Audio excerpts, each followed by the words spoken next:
Very good morning to all my students.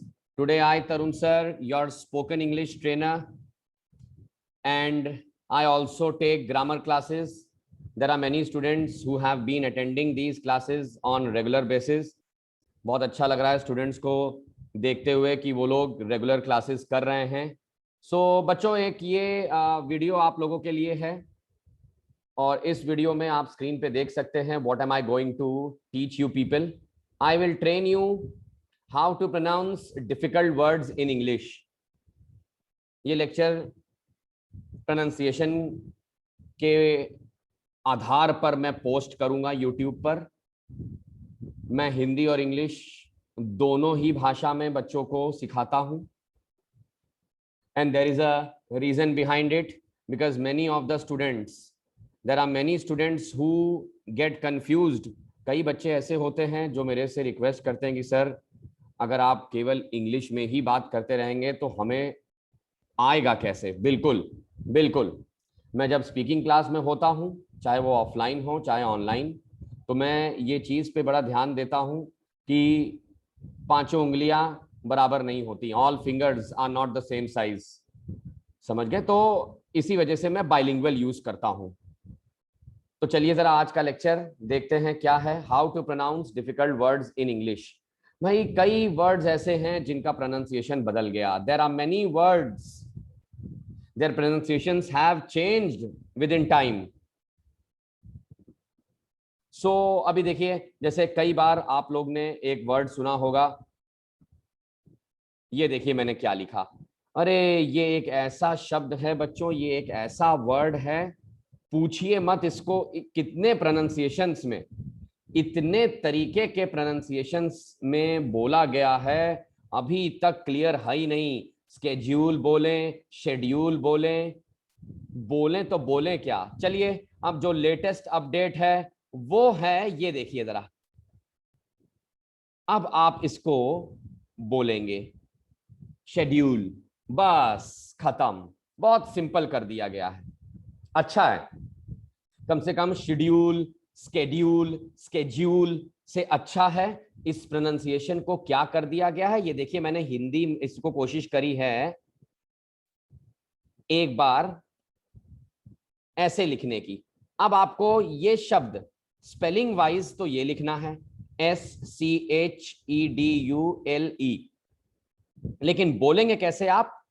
Schedule. फिर से बोलने जा रहा हूं, शेड्यूल. That's it. तो जरा देखते हैं इस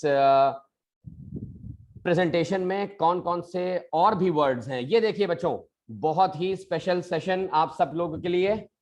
and these are the words and look at the pronunciation. मैंने उन प्रोनाउंसिएशन को कोशिश करी है इस तरीके से डिस्क्रिप्टिव वे में समझाने की. अब ये जो पहला वर्ड है, ये पहले वर्ड को कई लोग कैसे बोलते हैं? एसेसरी. क्योंकि सी लगा हुआ है तो बोलेंगे एसेसरी. बहुत ज्यादा यूज होता है एसेसरी. सॉरी बच्चों, अब से आप बोलेंगे एक्सेसरी. एक लगाना है, एक. एसेसरी नहीं बोलना है. ठीक है. सबसे पहला वर्ड मैं फिर से एक बार प्रोनाउंस कर देता हूं. ये एक्सेसरी है, एसेसरी नहीं है, एक्सेसरी. चलिए पहला वर्ड हो गया. दूसरा वर्ड बहुत ही कम सुना गया होगा क्योंकि हम लोग इसको बाउल कहते हैं. बाउल. समझ गए? और इसका जो स्पेलिंग तो यही है, ठीक है, लेकिन प्रोनाउंसिएशन बॉल. थोड़ा ह का साउंड आना चाहिए. बॉल भी नहीं बोलना है, बॉल. थोड़ा ह आना चाहिए. समझ गए? This is the pronunciation. अब भाई हम लोग तो we are English trainers, then also we commit mistakes. Even we commit mistakes. We are like human beings. हम लोग से गलती हो सकती है. अब कई बार जल्दबाजी में हम लोग बोल देंगे कूपन, क्योंकि यही प्रोनाउंसिएशन शुरुआत से चला आ रहा है. अब इंग्लिश के प्रोनाउंसिएशन इतने कंफ्यूजिंग हो गए हैं. सोचिए, कूपन को अब कूपन नहीं बोलते. अगर आप वेब सीरीज देख रहे हैं तो उसमें देखिएगा उसको बोले जाने लगा है कूपन. क्या बोलेंगे? कूपन. सॉरी बच्चों, जो भी मेरा वीडियो देख रहे हैं, मैं आप लोग से एक ही रिक्वेस्ट करूंगा, ये मैंने नहीं चेंज किया है, या किसी टीचर ट्रेनर ने नहीं चेंज किया होगा, ये अपडेशन है। दिस इज दी अपडेशन बच्चों, मेरी बात समझ गए ना, ये अपडेटेड प्रोनाउंसिएशंस हैं, यही सीखना पड़ेगा। फिर से बताने जा रहा हूं, कूपन का जमाना गया, अब है कूपन।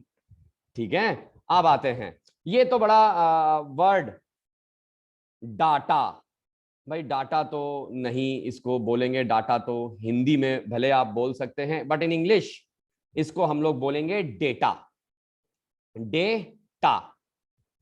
अगला word very easy, discretion, discretion, ये तो चलिए काफी लोग सही बोलेंगे। हाँ, अब इस वर्ड पे आते हैं। जब भी मैं कभी इंटरव्यू के सेशंस रखता हूं तो मैं देखता हूं कि बच्चे इसको बोलते हैं ई, इस वाले शब्द को बोलते हैं ई। नहीं बेटा, अब से आप बोलेंगे एन। याद है जब आर्टिकल्स के लेक्चर में मैंने प्रोनाउंसिएशन सिखाया था, तो हम लोग, मैंने क्या सिखाया था कि एन को हम लोग एन नहीं बोलते, एन बोलते हैं। और यहां पर क्या है, ई एन, तो ई साइलेंट हो गया, तो हम लोग कैसे बोलेंगे इसको, एन जनिया, एन जनिया। ठीक है, जिन नहीं लगाना है, जिन, जिन तो भाई वो जिन हो गई, आत्मा टाइप जिन, वो नहीं करना है, समझ गए। इंजीनियर, ये देखिए मैंने उसको बांट दिया है। अब इसका जो गलत प्रोनाउंसिएशन है वो कैसे होता है, इंजीनियर। अरे बेटा इंजन नहीं बोलना है, इंजीनियर। ठीक है, चलिए अब आते हैं इस वाले शब्द पर। इसका जो प्रोनाउंसिएशन, कॉमन वाला प्रोनाउंसिएशन है, मैं गलत नहीं बोलूंगा बेटा, गलत नहीं बोलूंगा, क्योंकि आज भी वो प्रोनाउंसिएशन चल रहे हैं। इसको कैसे बोला जाता है, जैसे हम लोग बोलते हैं एंटरप्रेन्योर, एंटरप्रेन्योर। अब बच्चों आप खुद सोचिए, ये एंटर कैसे हो जाएगा जब उसकी स्पेलिंग में ही टीआरई लिखा हुआ है। इसको हम लोग बोलेंगे, ई एन को बोलेंगे ऑन त्रे प्रेन्योर, entrepreneur. So this is the correct pronunciation. फिर से सुनिए, ई एन को हम बोलेंगे entrepreneur. This is how to pronounce this word. Next word पे आते हैं, आई नहीं बोलना है, ये pronunciation, will not use this I, समझ गए, वो बदल गया आयरन, आयरन, ए, ये बोलते ना ए, आयरन।